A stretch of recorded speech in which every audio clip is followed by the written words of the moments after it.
me post this first on Slack, wrong Slack channel. Resources.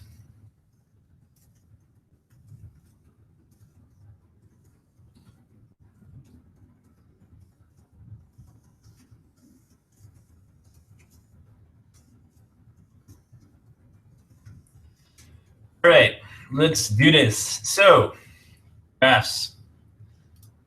Start from scratch, people. Start it from scratch. It's not terribly long. So let's take a look first, before we jump into code, at what the end result is. So right now I have debug mode on, which draws the graphs with a lot of color. And every time I hit redraw, there's no dynamic data. The data set is every time the same. But it is dynamic in the way it works. So if I delete, for instance, the last two numbers, you'll see right now we have 6 bars. And if I run again, it will be 4 bars. Blah, blah, blah. So that's pretty cool. It also, you can set spacing in between bars. So if I set this to 0, there won't be any spacing between the bars. See, and if I set it to a lot or a higher a way higher number, you'll see that there's a lot of spacing in between the bars. So that's pretty cool. There we go. So the height of the bar is totally dynamic. It also relies on way more. For instance, it uses the available space it got. So this view, and I'll talk about this in a little bit, has a height constraint. So if I change this to 400 or 500, the bars will have way more space to draw themselves. So they will always span the entire height. So there's a little bit of math involved to get all of this working, obviously. So let's start. I think that's all I wanted to show here. Oh, and then one more thing. Right now, you can see that our maximum value is this one, right? 194. But if I say, oh, but I don't want, and that's, if we look here, or no, the 200, the last one. So you see the last one spans all the way to the right. Let's say you don't like that, and you say, like, my max volume is always going to, or value is always going to be 300. So it's going to, if you fill it out, it's not optional. It's going to assume that the complete right is 300, so 200 is right here. So this is now 300. So if you don't specify anything, it spans the maximum value in the array of the bar that is full width. If you do specify something, it says this is 300. So I'm going to map everything against that 300. So you'll see that this 150 actually, which is the fourth one. Wait, 1, 2, 3, 4. 1, 2, 3, 4. Oh yeah, see, this is the exact middle. So if I see, I mean, believe me, it is. So that's pretty cool. I'm going to set it to nil now.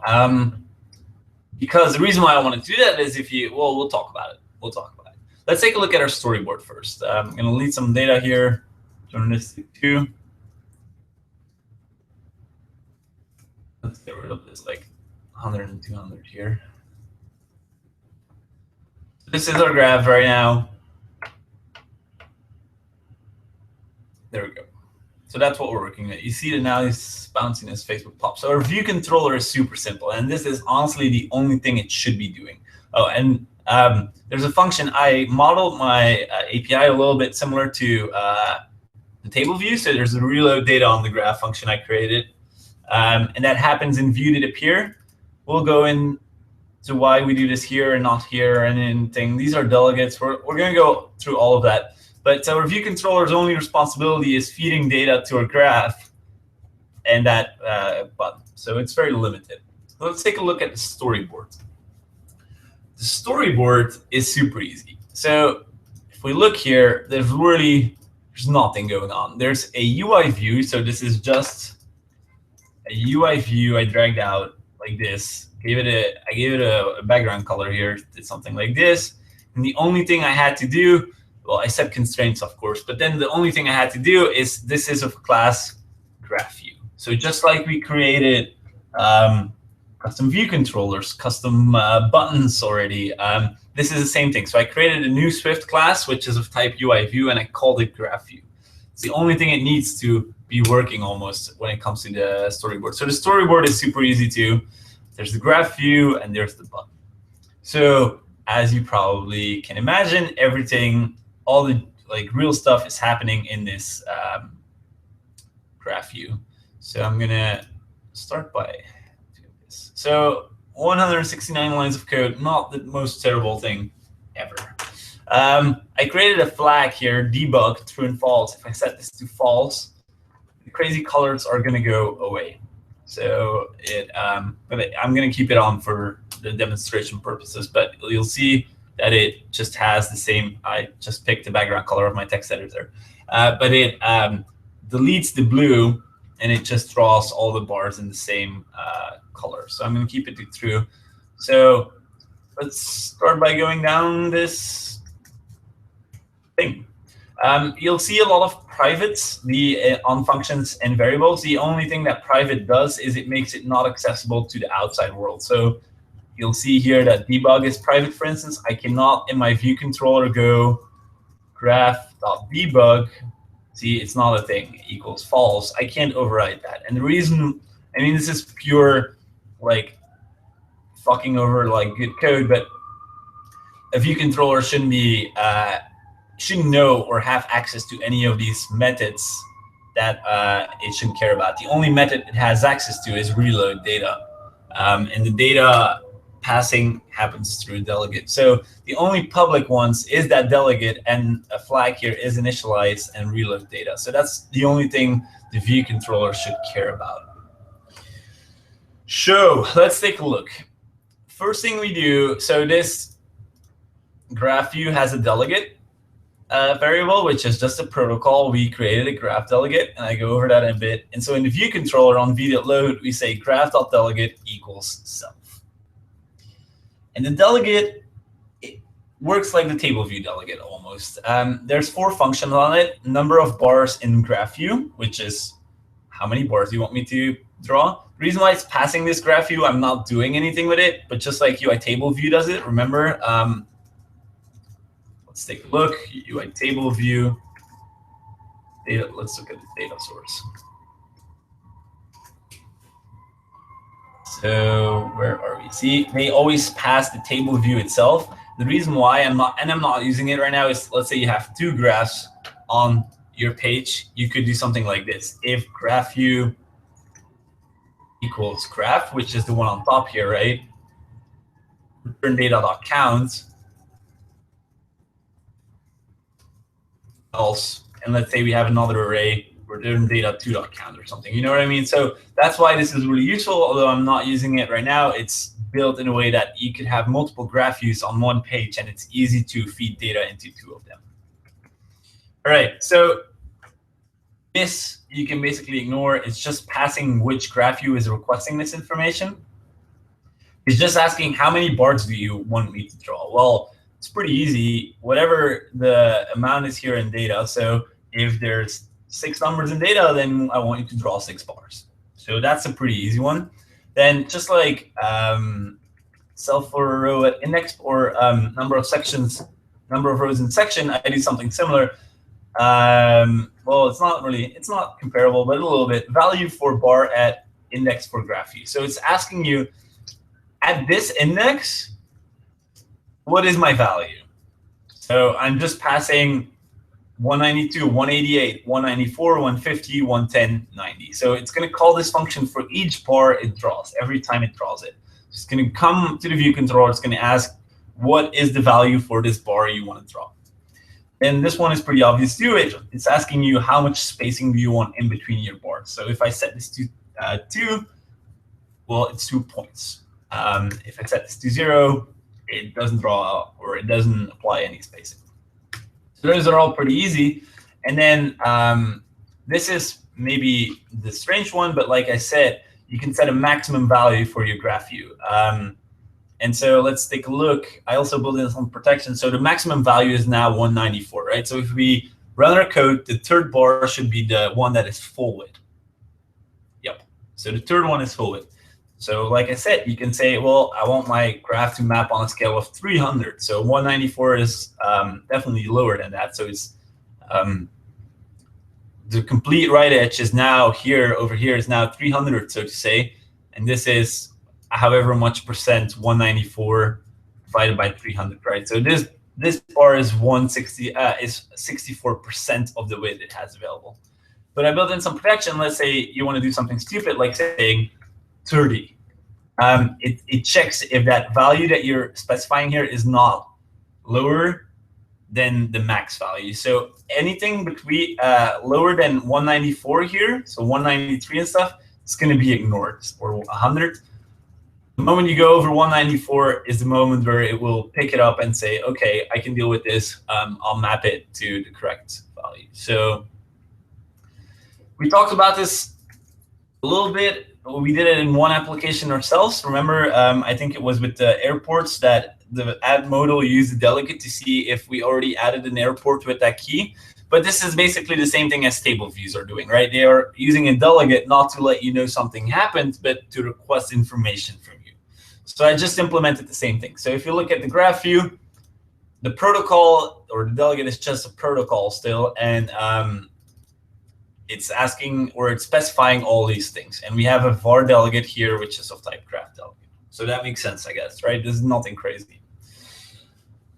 You could all hard code these things, but I wanted to make it a little bit dynamic, and I wanted to like show you guys what like a really good way would be to build this. All right, let's get started. I'm going to ignore all of this for now. Maybe not this one. The only thing you need to know is that there's a global variable here that is number of bars, and every time you call reload data, it's calling that delegate. So you see, this is what is happening. It's saying by default number of bars equals 0. Then every time you call reload data, which is when it draws itself, it's going to go to the delegate and it's going to say, give me the number of bars in graph view. And if you click this, remember graph view is the like instance of the graph, so that's just self everywhere. So all these graph view is just going to be self everywhere. See, self, self. So this will, in our case now, return 6. So if I do print number of bars, print 6. There we go, right? So every time I hit redraw, it's going to print 6 because my data set is not changing at the moment. All right. And you see that I force unwrap this exclamation mark delegate here, which is something we haven't really done yet. But the reason why I'm comfortable is every time we call reload data, we check if the delegate is not nil. Otherwise, we raise a fatal error. So this is on like development time that this would be caught. So this would never fail in an app you ship. So if we don't set graph.delegate equals self and we run our code, you'll see that it crashes. And I did that on purpose. So it's going to raise an error, and it's going to say, fatal error, please implement the graph delegate. So that's why I feel comfortable everywhere force unwrapping my delegate, so I don't have to deal with optionals if I don't want to. Otherwise, everything that comes back from the delegate is an optional because that delegate property is an optional. So that's a little trick I did. Not really sure how other people would feel about this, as in like other developers, but I kind of like it. So every time you hit reload data, which if you look at our view controller, the first time happened when the view appeared. So view did appear. And the reason why I do this check, and I'll talk why I call this here and not, I started doing it here, right? Oops. Like this, oops. I did it like this, and I'm going to explain why I took it out there. It didn't work, or it didn't do what I wanted to do. But let's say now view did appear only gets called once, right? But let's say you have a modal that appears. I don't want this graph to redraw every time that modal goes like down again in this view. So this will only happen once. So print reload data on graph from view did appear. And you'll only see this once. I mean, I only have one screen right now, so obviously, but this is a little check I do. See reload data. And if we look at reload data again, we set initialize to true. So the first time initialize happens, so it's false, we call reload data, and then it's never going to do that again on view did appear. All right, and this is in the required init. I just alter the background color to a transparent color if debug is false or debug true. So these are done, so to say, or the init at least. So when I do reload data, I do create bars and show relative bars. And I'm going to start with doing show absolute bars. And I'll show the difference because that's how I started off. So right now, our graph nicely maps to like the max value and stuff. The width of the like widest bar maps to whatever the highest number is. I didn't start like that. I started with a way simpler example. If we run again, show absolute bars, you'll see that each bar is just the width it is. So this bar is 192 points. This is 188, 194, 150, 110, and 90. So that was my starting point. I wanted this to work. And I think that's a good starting point to have because that is the easiest thing, right? But this is, of course, not really sustainable because let's say you have the price of gold coming back or something, or the amount of the number of people in the world, that's going to be like 6. How many people are there in the world? 10 million? I don't even know. Let's say, no, 6 billion or something. Yeah, right. I think, let's say people in Belgium, 11 million, then this would be 11 million points. So this works right now because these values are really, really low. But I started off like that, and I'm going to start my explanation like that. So I'm going to fold down my show relative bars for now and not worry about it. So our view controller, or this thing was even a lot smaller when we didn't have to take any of those things into account. So let's take a look at the first function, create bars. First thing it does is it removes subviews. So remember how we did this in core graphics? Self.layer.sublayers equals nil. Well, we're doing kind of the same thing. I want to remove everything when I hit redraw that is in the view. So I delete the old bars and want to redraw new ones. But with UIKit, you're not allowed to do it like this. So I create a little function here, remove subviews, and it loops over all the views in the subview. So this is a property you have on UI view. So if you look at UI view,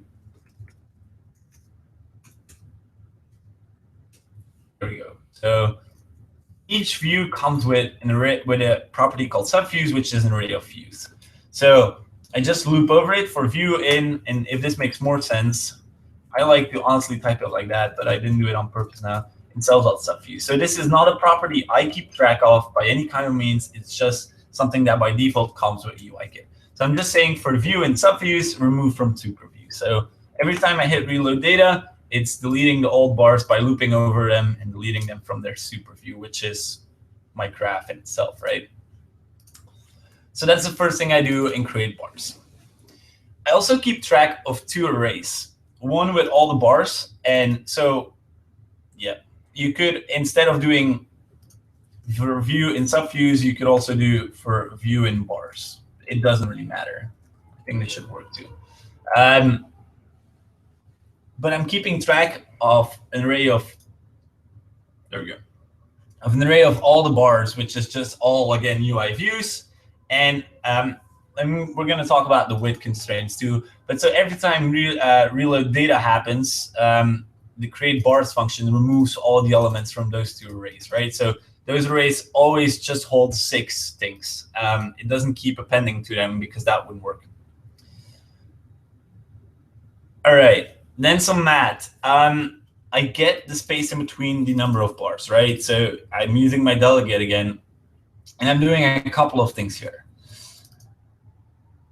We're calculating what is called the draw height. So the available height for drawing the actual bars. So that is the height of my entire self. So that's the height of this blue box. And we subtract the number of bars times the space in between. So in our example, we have 6 bars, but there's only 5 times the space, right? 1, 2, 3, 4, 5. So that's what we're doing here. We're taking the number of bars minus 1, and we multiply that with the space in between. So in our case, the space in between is 2 right now, right? So what we're doing is we're taking blue square or blue rectangle height minus 5 times 2. So five little spaces here, 1, 2, 3, 4, 5 of 2 points. So we're saying the available height you have for all your bars to draw is just this blue box minus all the spaces. And that is 1 less than the amount of bars. So that's the first thing we calculate. Then this height offset is also something we talked about, and that's used here. We need to, so let's say our blue square height was 200 or something. That's not true. I'm just making up a number here. And let's assume we have 5 bars. And there's 2 points of spacing in between the bars. And our draw height would be this, right? We would do this exact formula, 200 minus, so 4 times spaces, and there would be 2 points of spacing. So 192 is our draw height. Now, height offset is 1 over 5, right? Which is 0.2. Double checking that, yep. So the bar height is equal to the draw height, which is 192 times that 0.2. So each bar in this case will be 192 times 0.2, 38.4 points. So that's what I calculate here. I just take, or I calculate the bar height, depending on the available space we have and depending on the spacing in between. Again, spacing in between is something I added to this whole calculation thing after. I just started by taking self.frame.height divided by number of bars. That was the first example I coded myself. So pretty easy. And then later on, you add spacing. But these formulas are not crazy, right? I mean, it takes me a while to always figure them out too, but you just have to think a little bit for a few minutes. All right, and then our loop. So this is what we did together in class. We keep track of what is called a previous bar. And for each, and I don't keep track here of that variable. So I don't do var I because I don't care about the I. I just want to do something for each bar. So I create a UI view. If debug is true, I give it a random background color. Otherwise, I give it a fixed color. So if you want to change that fixed color, this is the place to be. And I add it to myself. So this is the same thing as doing self.addSubView, right? So we're adding it to the blue box. And then we use snapkits to set constraints, part of them. So we set all of the lefts to 0, the heights equal to whatever bar height is. We calculated here, remember, that 38.4 in one example. And then we check if there is a previous bar. We set the top equal to the previous bar bottom. And this is the offset, the space in between. So if space in between is 2, it's going to add 2 in spacing here. If we don't have a previous bar, we set it to 0. Right. This is almost all of the constraints except for the width constraint, right? And the width should be 0. So I could have done this. Make width equal to 0.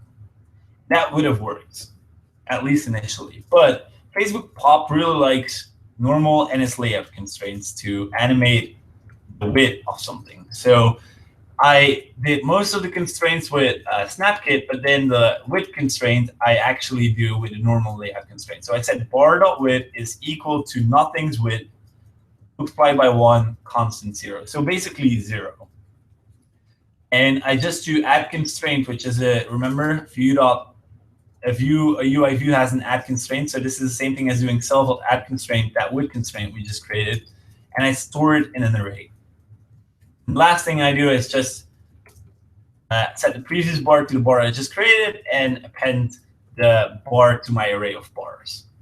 Right? Makes sense? And again, this is just because Facebook Pops likes NS layout constraints, and it makes it really easy to animate them. So that's why I did this with a normal constraint.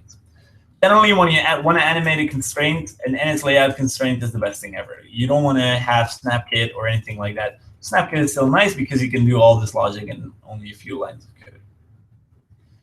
So that is create bars. And so if we only run create bars on reload data, you won't see anything because those bars are all, they all have a width of 0, right? So if I would change this constant to 10, you'll see that it created a bar of width 10 for all of these.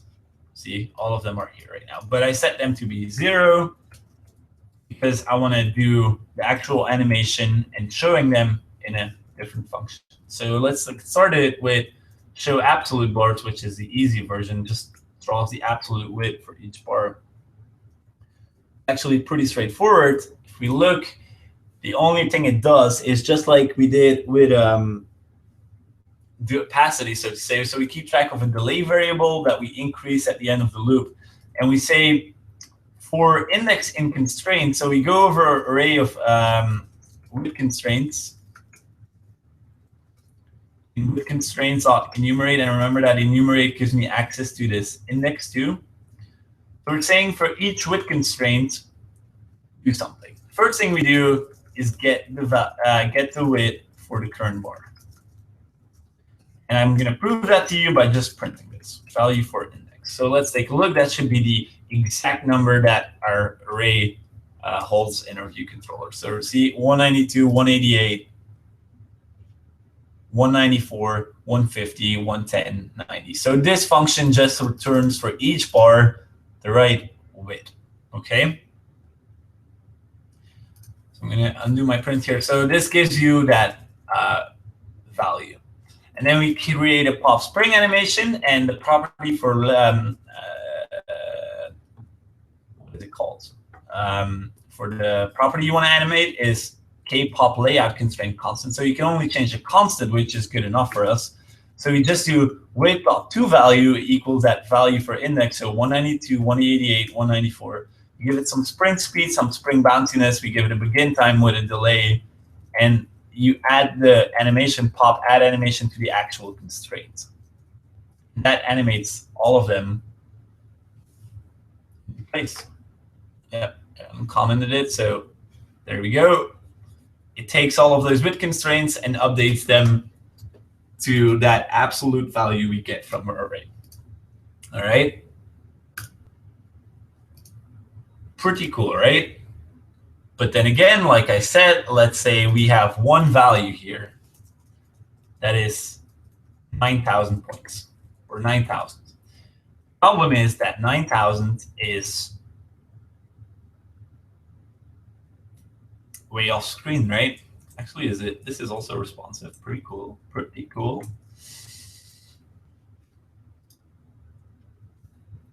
So how do we, this is just not a great solution. And that's why I created that other function.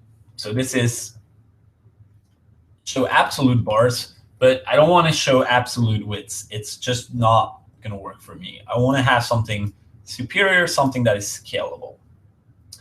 And that's this function. And the only thing you need to know is that it converts whatever these values are, 192, 188, or 200, whatever, 9,000, and it maps them to percentages. That's the key. So let's take a look. What is happening here? We, again, have a delay variable here. And then first thing we do is determine how much space do we actually have to draw this thing. And we do that by getting our frames width. So we're asking the width of the blue box. So we're saying in points, what is my available width? So let's do print draw width. See that it's a number somewhere around like 400, 300, 500, something right there. Oh, and I need to change my function on top here. So we draw relative parts. Otherwise, I'm not going to see it.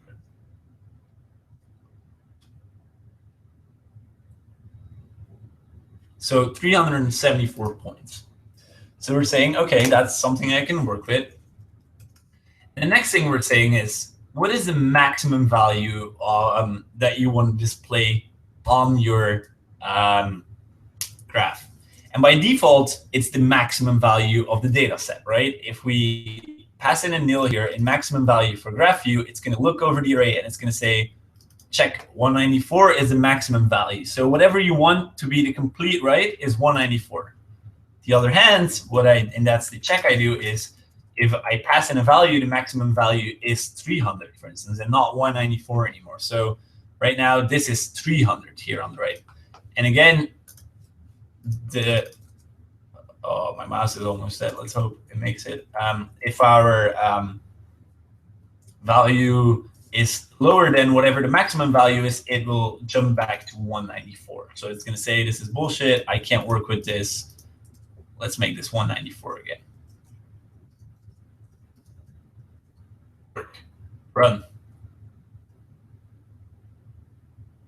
See, so that's the thing I need to figure out, right? Like, what is the absolute right value? Is it the maximum value of my array, or is it just 300 or whatever number you passed in that is valid here? So I'm going to set it back to nil. So that's what I do here. First, I check if we return nil or an actual number. So I say let max width equals maximum value for graph view. So that is this return here. So either nil or a number. So because it might be nil, we need to check if it's even a thing. Let's start with if we return nil. If we return nil, the maximum value that we want to display is the maximum value in our data set, right? And I created a function for that. And all it does is loop over the amount of bars. It keeps track of a max here, 0. And then for each index, it's going to call the value for bar at index path delegate. And it's going to see if that value, so let's see what this prints, right? And the value for index. So it's going to print, for instance, like 192. It's going to print all the values, 192, 188. And we are trying to get the highest one out of this. Actually, I think there's a way easier way of doing this. No, because we don't have access to the entire array here. OK, it's fine. So we're saying for each bar, get the value. And we set a max here to 0. And we say, if this value for this bar is more than max, then update max to whatever this bar is. So let's do a print here. Print this value for index I is more than what max is now. Max. We'll set max to value for index. Actually, let's, before we run that, get rid of this one so it's less confusing. And let's take our view controller with us here. So it's going to loop over all these things, and it's going to say, this is the value for index 0, and it's more than whatever max is now. So max starts off as a 0, right? So we'll set max to 192. Cool. Goes to the next one and sees, well, 188 is less than 192, so I'm not printing anything there. So I'm going to say, well, 194 is more than 192, so it says the value for index 2 is more than what max is now, 192. We'll set max to 194. It's going to go over all the rest of our array, and it's going to be like, well, nothing of this is higher. So the max is last assigned value was 194. So the maximum value in the data set is 194. Cool? Makes sense? So in this case, return max 194. So if we pass a nil in maximum value for graph view, max value is going to be 194. So whatever is on the right here is 194. At the other hand, if we do have a maximum value, for instance, 300, we're just checking if that max value that, or max width that we're returning, for instance, 300, is more than whatever the highest thing is, right? So this is going to evaluate, right? 300 is more than 194. But like I said, 50 is not more than 194. It's false. True. And if that is the case, we're just setting max value back to 194. Max value in data set. If it is true, we're setting max value to 300. So this is just a little bit of logic here with some if-else statements to see what the right-hand side needs to be. And once we have that, it's pretty easy. We say we again get the value for index here. So we're saying, for instance, 192, and then the percentage. Let's actually update our view controller, so this is pretty easy to see. So let's say we want the maximum value to be 300, And so, for instance, this one here, the fourth one should be all in the complete middle, right? 150. So what we're doing here is we're saying percentage equals value for index, for instance, 150 divided by 300, which is the entire width. So for instance, the forward bar over here, as you can see, is 0.5% of the entire width. So that's all we do then. We use the draw width to calculate how many points that is. So for instance, that 374 or whatever it was, we do 374 times that percentage is somewhere around like 180. So that's what we'll see here. 280. I mean, I think you get what I mean, right? So let's do first a print of the percentages. For the forward bar or the forward log should be percentage 0.5. See?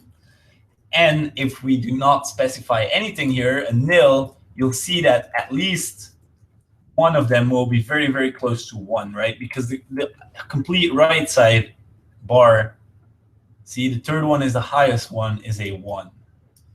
So that's what we change and alter here. And then we're just saying multiply that with whatever we have available for draw it, and you're golden. That's it. That's the only thing that is different here. It's a little bit of logic and a little bit of mathematics. So I can't help you with the mathematics, I think, but if I get it, you guys should be fine too. And that's it. If you have any questions, let me know. I'll upload this to GitHub. And that's it. There's definitely way more improvements that you can make. Like, what if you click on these graphs? That would be delegate 2, and you could do something, maybe even swiping, which would be pretty hard, I think, or not the craziest, but that's beyond the scope of what I was trying to explain today, which is Facebook pop. So basically, this is the only thing you cared about, and all the time. K-pop, layout constraint constant, and that's it. And I went a little bit crazier. I made a very modifiable graph. And I don't remember if I showed you that part because I started off on the recording and then stopped it. But if we get more space, height equals 400, our graph will adapt to all the circumstances, right? So right now it will be way higher bars, always full height. And if we, for instance, set the trailing space to 100, it'll be less wide, and it's going to just keep adapting right now, which is really cool. There we go. That's all I have. Have a good night.